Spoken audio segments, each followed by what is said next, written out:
ચલો ધ્યાન આપો. ધોરણ 9 પ્રકરણ 8મું ચતુષ્કોણ ભાગ 4. ભાગ 3 માં આપણે એક જ દાખલો ચલાવ્યો હતો. ભાગ 3 માં આપણે એ તો કઈ કામનું નહીં, જેને ખબર પડવાની નથી પડતી કે આ બધું શું, કોઈ ટેન્શન નહીં લેવા. તો ભાગ 3 ની અંદર આપણે કેટલા દાખલા ચલાવ્યા હતા? એક જ દાખલો ચલાવ્યો તો કયો? ઉદાહરણ નંબર 2 ચલાવ્યો. હવે છે ને એક નિયમ આવે છે. હવે શું આવે છે? નિયમ આવે છે. ભણીએ આપણે નિયમ શું કહેવા માંગે છે.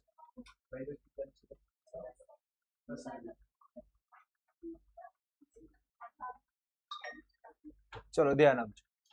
ત્રિકોણ બનવા માટેની શરત. તમારે ત્રિકોણ બનાવવું હોય ને, અવાજ નહીં હો, તમારે ત્રિકોણ બનાવવું હોય એની બે શરત છે. કેટલી શરત છે? બે. ત્રિકોણ એમની ના બની. પહેલી શરત જોઈએ તો પહેલી શરત એમ કે છે કે કોઈ પણ બે બાજુઓનો સરવાળો, કોઈ પણ શું લો, બે બાજુ તમને ગમે કોઈ પણ બે બાજુનો સરવાળો ત્રીજી બાજુ કરતા મોટો જ હોય. ત્રીજી બાજુ કરતા કેવું હોય? મોટું. બે બાજુનો સરવાળો. ચલો આપણે સરવાળો કરીએ. કઈ બે બાજુ રાખવી છે? ઓકે, સરવાળો કરો. કોણ રહી ગયું? 4 રહી ગયું. સરવાળો કરો. કેટલું થાય? બે બાજુનો સરવાળો એ ત્રીજી બાજુ કરતા કેવો હોય? હંમેશા મોટો હોય. આ લાઈન ખબર પડી? કોઈ પણ બે બાજુનો સરવાળો એ ત્રીજી બાજુ કરતા કેવું હોય? મોટો. સાહેબ હું જૂઠું બોલું એવું ના હોય. મારે આ નહીં કરું, બસ હું તો આ બે રાખું. તો કરો બાજુ સરવાળો. કોણ રહી ગયું? સરવાળો કરો. મોટું આવ્યું કે ના આવ્યું? ના સાહેબ મારે તો આ નહીં રાખ, મારે તો આ બંને રાખવા. કરો સરવાળો. કોણ રહી ગયું? સરવાળો કરો. મોટા આવ્યા કે ના આવ્યા? તો આનો મિનિંગ એક ત્રિકોણ ક્યારે બને? જ્યારે બે બાજુનો સરવાળો એ ત્રીજી બાજુ કરતા મોટો હોય. ત્રીજી બાજુ કરતા કેવો હોય? મોટો હોય. આ લાઈન ખબર પડી? તો તમે કોઈ પણ રીતે હવે આમાં કરો સરવાળો. તો જો 7 ને 8 કેટલા થાય? 15. ત્રીજી બાજુ કઈ? 17. સરવાળો કરો કેટલો થાય? 15 અને 17. આ ઊંધું થઈ ગયું. તો આવું ત્રિકોણ બને નહીં. આ ત્રિકોણ જ નાખ્યું. આ ત્રિકોણ કહેવાય નહીં. કેમ ના કહેવાય? 17 એટલે આટલું લાંબુ હોય, 7 આમ અને આમ. આ ત્રિકોણ ના કહેવાય. આ તો કંઈક લટકી રહ્યું છે. ઓકે, કોકે સમોસો બનાવ્યો કઈ ઉસાડ્યો તો અહીંયા લટકી રહ્યું છે, તો આને ત્રિકોણ બોલાય નહીં. તો ત્રિકોણ આને કહેવાય? ના કહેવાય. આવું ત્રિકોણ શક્ય નથી. તો ત્રિકોણ બનવા માટે પહેલી શરત કઈ? તો બે બાજુઓનો સરવાળો એ ત્રીજી બાજુ કરતા હંમેશા મોટો હોય. બીજો નિયમ. કયો નિયમ જોવાનો છે આપણે? બીજો નિયમ જોવાનો છે. ચલો નિયમ વાંચો બીજો. કોઈ પણ બે બાજુની બાદબાકી, કોઈ પણ બે બાજુની બાદબાકી ત્રીજી બાજુ કરતા કેવી હોય? નાની. જોઈએ. ચલો બાદબાકી કરો. આ એક બાજુ અને બીજી બાજુ બાદબાકી કરો. કઈ બાજુ રહી ગઈ? એ ત્રીજી બાજુ કરતા નાની હોય. મોટી કોણ? આ કેવી છે? નાની. બાદબાકી કરો તો ત્રીજી બાજુ કરતા કેવી મળી? નાની મળી. સર મારે આ નહીં રાખવું. તમે તો યાર મારે તો આ બે રાખવા છે. ચલો કરો. કઈ બાજુ રહી ગઈ? 4. બાદબાકી કરો 1. તો ત્રીજી બાજુ કરતા કેવી મળી? ત્રીજી બાજુ કરતા કેવી મળી? નાની મળી. ખબર પડે છે કે નહીં? ના ના ના સાહેબ હું આ ના રાખ, હું તો આ રાખ. તો કરો બાદબાકી. કઈ રહી? 3. બાદબાકી કરો તો ત્રીજી બાજુ કરતા કેવી મળે છે? નાની મળી. તો બે શરત કઈ ત્રિકોણ બનવા માટે? તો પહેલી શરત યાદ કરીએ. તો પહેલી શરત એ છે કે કોઈ પણ બે બાજુનો સરવાળો એ ત્રીજી બાજુ કરતા હંમેશા કેવી હોય? મોટી હોય. કેવી હોય? મોટી. બીજી શરત, કોઈ પણ બે બાજુની બાદબાકી ત્રીજી બાજુ કરતા કેવી મળે? નાની મળે. કેવી મળે? નાની મળે. ચલો આ શરતો ખબર પડી ગઈ. ચલો બહિષ્કોણ જોઈએ. હવે શું જોવાનું છે? બહિષ્કોણ. આ તમે ધોરણ 8 માં ભણી ગયા છો કાં તો 7 માં ભણી ગયા છો. શોર્ટ અને સિમ્પલ છે. ત્રિકોણના આ પહેલા જોઈ લ્યો, ત્રિકોણના કોઈ પણ એક બાજુ લંબાવતા રચાતા ખૂણાને બહિર્કોણ કહેવાય છે. તો ત્રિકોણ છે, આ ત્રિકોણ દેખાય, કોઈ એક બાજુને લંબાઈ દો, એક બાજુને શું કરી દો, લંબાઈ દો, અને જે બનશે આને શું કહેવાય, બહિષ્કોણ કહેવાય. આને શું બોલાય, બહિષ્કોણ કહેવાય. આને શું બોલાય છે, બહિષ્કોણ કહેવાય. આવડ્યું બહિષ્કોણ? સહેલામાં સહેલી વ્યાખ્યા, ત્રિકોણમાં કોઈ એક બાજુને શું કરી દો, લંબાઈ દો, એને શું બોલાય, આ ત્રિકોણ છે, કોઈ એક બાજુને શું કરી દો, લંબાઈ દો, તો એ શું કહેવાય, કોઈ એક બાજુને શું કરવાનું, લંબાઈ દેવાનું, એને બહિષ્કોણ કહેવાય છે. સૂત્ર યાદ રાખવું પડશે બહિષ્કોણ. નિયમ, ત્રિકોણના બહિષ્કોણનું માપ અંતર્મુખ ખૂણાઓના સરવાળો જેટલો હોય છે. અંતર્મુખ અંદરના ખૂણાઓ સરવાળો જેટલું હોય છે. તો આનું માપ કેટલું મળે, તો આ 60 અને આ 70, આ બંનેનો સરવાળો કરો એ માપ આનું હોય. 100 કેટલો મળે, 30. તો બહિષ્કોણનું માપ કેટલું થયું, 130. અંતર્મુખ કોણ, અંતર સમ્મુખ કોણ, અંતર સમ્મુખ કોણ એટલે અંદરના ખૂણાઓનો સરવાળો કરીએ તે કોનું માપ મળે, બહિષ્કોણનું માપ મળે. આવડી ગયું, કમ્પ્લીટ આવડી ગયું. ચલો થોડા પ્રશ્નો પૂછીએ, તમને આવડે છે કે નહીં, તમે ઇન્ટેલિજન્ટ છો કે નહીં એ ખબર પડે, કેમ કે પરીક્ષામાં પૂછાય એવું છે. ચલો આ છે 100, આ છે 40, આનું માપ કેટલું, તમે શાંતિથી વિચારો. હું સાઈડ શાંતિ રાખો કે ભાઈ,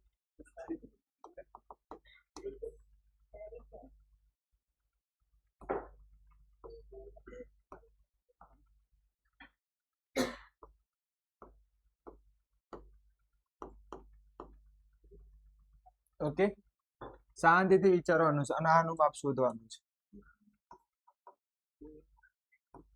જે ના આવડે હાથ ઉપર કરશે.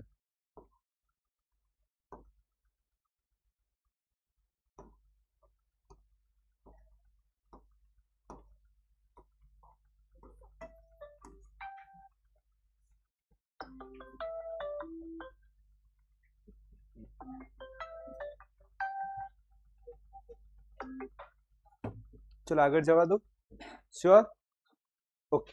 પહેલાનો જવાબ કોણ કહેશે, જે ના આવડે હાથ ઉપર કરે. પહેલાનો જવાબ અહીંયા કેટલો ખૂણો આવે, જેને આવડે હાથ ઉપર કરે. આભાસ બોલ, આભાસ. Very good.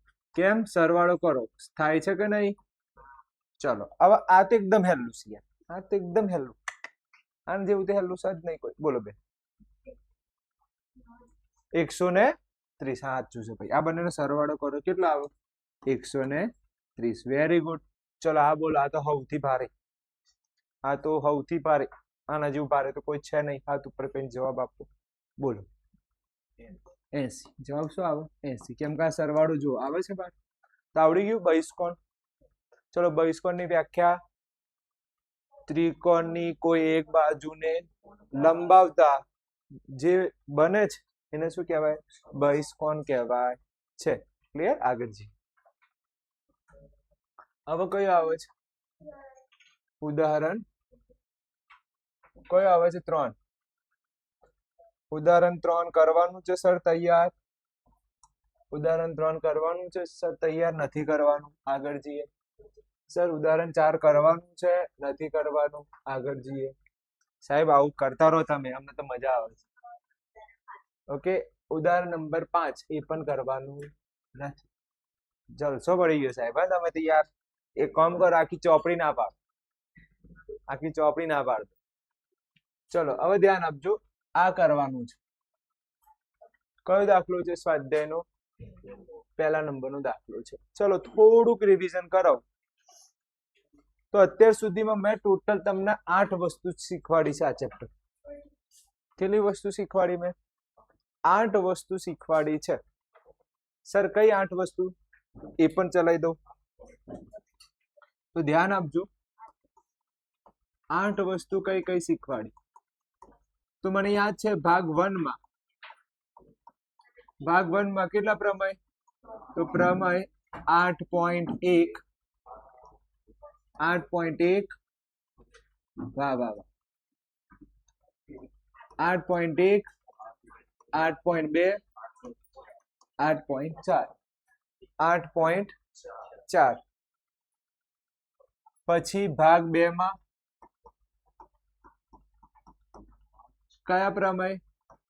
તો પ્રમેય ચલાયો 8.3 8.6 8.7 અને ઉદાહરણ 1. પછી ભાગ 3 માં એક જ દાખલો ચલાયો, કયો? ઉદાહરણ નંબર 2. આટલું જ ચલાવ્યું છે, આટલું જ ચલાવ્યું છે. અત્યારે કયો ભાગ ચાલે છે? ભાગ 4. તો ભાગ 4 માં આજે ચાલશે સ્વાધ્યાયમાં પહેલો દાખલો. સ્વાધ્યાયનો કયો દાખલો? પહેલો દાખલો ચલાવીશું. ખબર નહીં કેટલું ચાલે અત્યારે, કેટલું લેક્ચર લેવાય, પણ આપણે અત્યારે કયો દાખલો જોઈશું? પહેલો. કયો સ્વાધ્યાયનો ભાઈ? 8.1. વાહ સાહેબ, અમને તો છગડો દેખાય છે.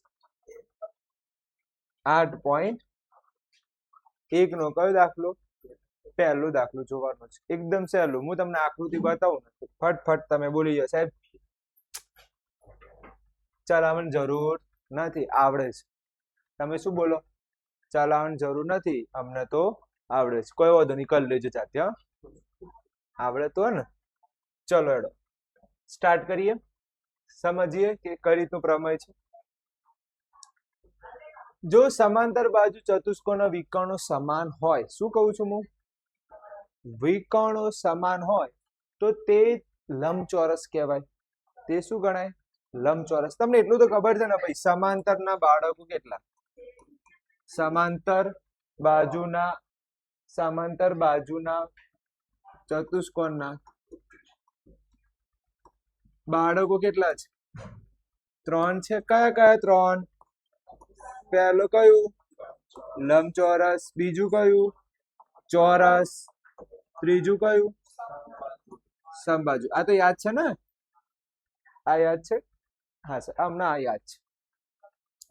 હવે એમ કહે છે કે ભાઈ સમાંતર બાજુ ચતુષ્કોણના વિકર્ણ સમાન હોય. શું સમાન હોય? વિકર્ણો કેવા હોય? સમાન બની જાય તો એ ચતુષ્કોણ કયું બનશે? લંબચોરસ છે. એ આવું સાબિત કરો. એ ચતુષ્કોણ કેવા છે? લંબચોરસ છે, તે સાબિત કરવાનું છે. ક્લિયર? ચલો જોઈએ. મને એમ કહો, સમાંતર બાજુ ચતુષ્કોણ દોર્યું? હા કે ના? હા. ચલો આ સમાંતર બાજુ ચતુષ્કોણ દોર્યું. ચલો વિકર્ણો એક વચન કે બહુવચન? બહુવચન. કેટલા દોરાય? 2 દોરાય. સર આ તો તમે હેવી લાયા ભાઈ. અમને શબ્દ ઉપરથી ખબર પડી જાય કે ક્યારે વિકર્ણ 1 આવે, ક્યારે વિકર્ણ 2 આવે. તો બહુવચન હોય તો કેટલા વિકર્ણો દોરવાના? 2 દોરવાના. સર આમાં પતંગિયું આવે કે સમોસો આવે? હા ના? હા કે ના? પણ કહો પતંગિયું કયામાં આવતું? પતંગિયું કયામાં આવતું? પહેલા મને કહો 2 સમોસા શામાં આવતા હતા? 2 મોટા સમોસા. 2 સમોસા આમાં આવતા હતા. એ પણ કેવા? મોટા 2 સમોસા. એટલે આવા. યાદ આવે છે? આને શું કહેવાય? 2 મોટા સમોસા. આમે આવતા હતા. શોર્ટમાં લખ્યું છે મોટા 2 સમોસા. આમે આવતા હતા. મોટા 2 સમોસા આમાં આવતા હતા. ચલો પતંગિયું શામાં આવતું? 8.6 પતંગિયું. આમાં પતંગિયું. પતંગિયું એટલે ખબર છે કઈ રીતની આકૃતિ? આ રીતની આકૃતિમાં કયા જોવાના ત્રિકોણ? આ સામ સામેના જોવાના. આને પતંગિયું કહેવાય. આમાં પણ શું આવતું હતું? પતંગિયું આવતું હતું. ચલો આમાં 8.3 માં કેવું આવતું હતું? 8.3 માં મને એવું લાગે છે 8.3 માં 2 જ આવતી હતી. મને 2 જ આવતા હતા. સમોસા મોટા. 2 સમોસા મોટા. મને યાદ છે 2 સમોસા મોટા. ઓહો સાહેબ, તમે તો હેવી ગોખાવ છો. તો આમાં પણ શું આવશે? મોટા 2 સમોસા. આના બે પતંગિયું. હવે આ કેવાના બે હતા, આમાં હું આવે એ તો હેલું હતું. લંબચોરસ એક કાટખૂણો હોય તો બધા કાટખૂણા થાય, એમાં તો આકૃતિ દોરવાની જરૂર નથી. ઉદાહરણ નંબર 2. ઉદાહરણ નંબર 2 માં યાદ કરો, એમાં તમારે નાના સમોસા આવતા હતા, યાદ કરો. ઉદાહરણ નંબર 2 માં કેવા આવતા હતા? નાના સમોસા આવતા હતા. એટલે આ અને આ. ઉદાહરણ નંબર 2 માં કેવા? નાના સમોસા. તો અહીંયા લખીશું નાના 2 સમોસા. એટલે ખબર પડે ને, આના નાના સમોસા કહેવાય, આને કેવા કહેવાય? સમોસા. મોટા સમોસા કહેવાય. હવે આપણે કયું જોઈ રહ્યા છે? સ્વાધ્યાયનો પહેલો. સર એમાં બોલો કયું સમોસો છે? નાના મોટા? ભાઈ મોટા તો ચોથી આવે, કાં તો નાના સમોસા આવે, કાં તો પતંગિયું આવે. આ સિવાય કોઈ બને નહીં. બાજુ બાજુમાં હોય તો સમોસા નાના, સામ સામે હોય તો પતંગિયું. તો અહીંયા ધ્યાન આપો, ત્રિકોણ ABC, એટલે કે અહીંયા અહીંયા અહીંયા આપણે આ ત્રિકોણ લીધું છે, ત્રિકોણ ABC. બીજું કયું? DC અને B. આ રીતે ત્રિકોણ પસંદ કરો. સર આનો તું કે સમોસો નહીં, આ છે રાજાની ટોપી. કઈ ટોપી છે? રાજાની. પફ. પફ ને ઊંધો પફ ભેગા કરી. આ શું બને છે? રાજાની ટોપી છે. બસ અંચાઈ નહીં. પછી જોઈએ, આ રાજાની ટોપી છે, બે ત્રિકોણ દોર્યા. ચલો, સામ સામેની બાજુ કેવી હોય? સમાન હોય. કયા પ્રમેય મુજબ? 8.2. ચલો, સામાન્ય બાજુ કોઈ દેખાય છે? હા, કઈ? BC, સામાન્ય બાજુ. ચલો, વિકર્ણો કેવા હોય? કેવા છે? સમાન છે. અંદર આપેલું છે ને, વિકર્ણો કેવા છે? સમાન. પક્ષ ઉપરથી જાય કયા નિયમ મુજબ? બા મુજબ કેવા બની જાય? સરખા બની જાય. CP/CT મુજબ કયો ખૂણો? ABC નો ખૂણો અને DCB નો ખૂણો. DCB નો ખૂણો કેવા થાય? સરખા થાય. અંતર કોણ કે અંતઃકોણ કહેવાય, અંદરનો ખૂણા છે. સરવાળો કેટલો થાય? 180. બંનેને ભાગ્યા કરીશું તો 2. સામ સામેના ખૂણાઓ કેવા થઈ ગયા? 90 થઈ ગયા. અહીંયા સમાંતર બાજુ ચતુષ્કોણના ખૂણા કેવા બને છે? કાટખૂણા બને છે. અને જો કાટખૂણા હોય તો ચતુષ્કોણ કેવું છે? લંબચોરસ છે તેવું સાબિત થાય. વાહ ભાઈ વાહ સાહેબ, હું ઉડારો છું. ઓકે, ઉડાડ્યું છે તો કોઈ વાંધો નહીં, ફરીથી ચાલુ કરીએ છીએ, ધ્યાન આપજો. પાછળ આપણે જોઈએ છે, ધ્યાન આપજો. ચલો, મૂવ એન્ડ ધેન કયું પેજ છે? 25.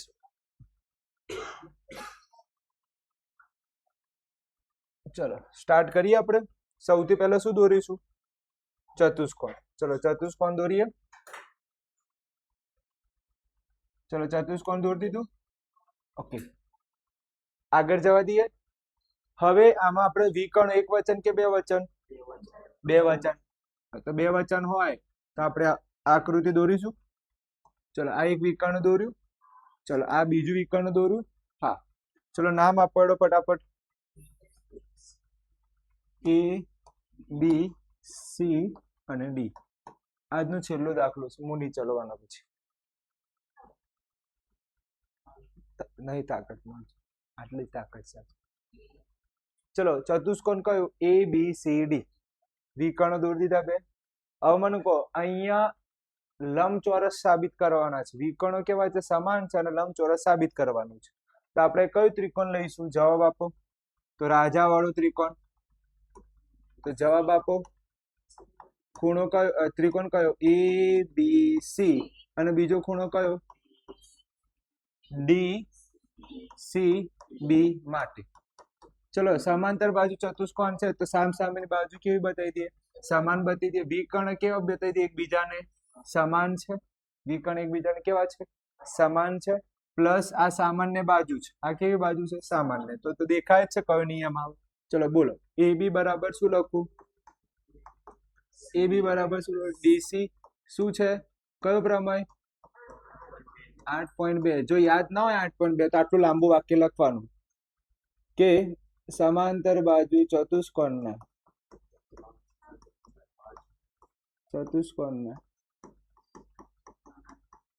સામસામેની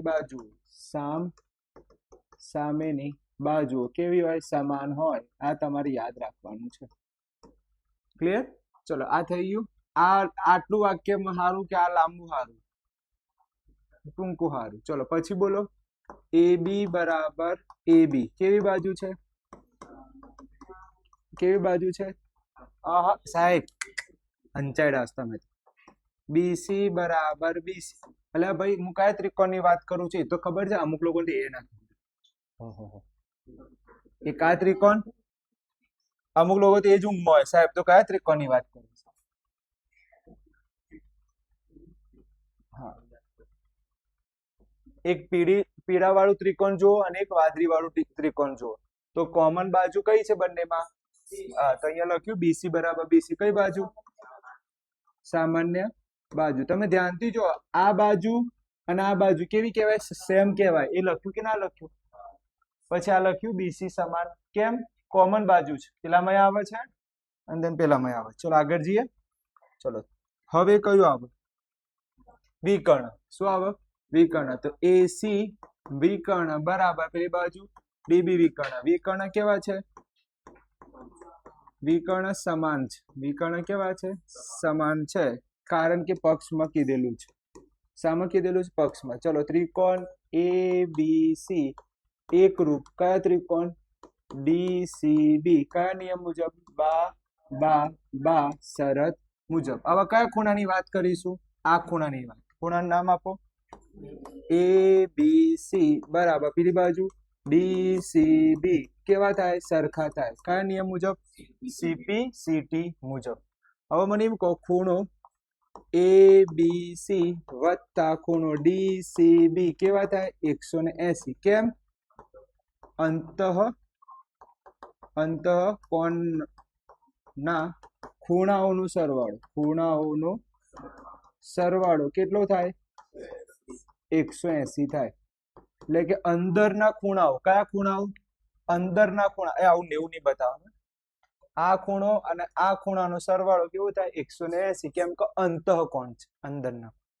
ચલો મને એમ કહો, ખૂણો ABC વત્તા આની જગ્યા પર હું ABC લખાય કે ના લખાય? ABC બરાબર 180 લખાય કે ના લખાય? ABC. કેમ? જો DCB ની જગ્યાએ શું લખી શકાય? ABC લખ્યા. બે ABC હોય તો શું લખાય? 2ABC બરાબર 180. તો ABC ભાગ્યા કેટલા થઈ જાય? 2. અને એક ખૂણો 90 નો થઈ જાય. સમાંતર બાજુ ચતુષ્કોણનો કોઈ એક ખૂણો 90 નો થઈ જાય તો આપેલ ચતુષ્કોણ કેવું છે? લંબચોરસ. તો અહીંયા લખાય અહીં ખૂણો ABC 90 અંશનો થાય છે. તેથી આપેલ સમાંતર બાજુ ચતુષ્કોણ કેવું છે? લંબચોરસ છે. દાખલો પૂરો થાય છે. એકદમ સહેલો દાખલો છે. મને નહીં લાગતું ભારે. ક્લિયર? અહીંયા સુધી રાખીએ છીએ.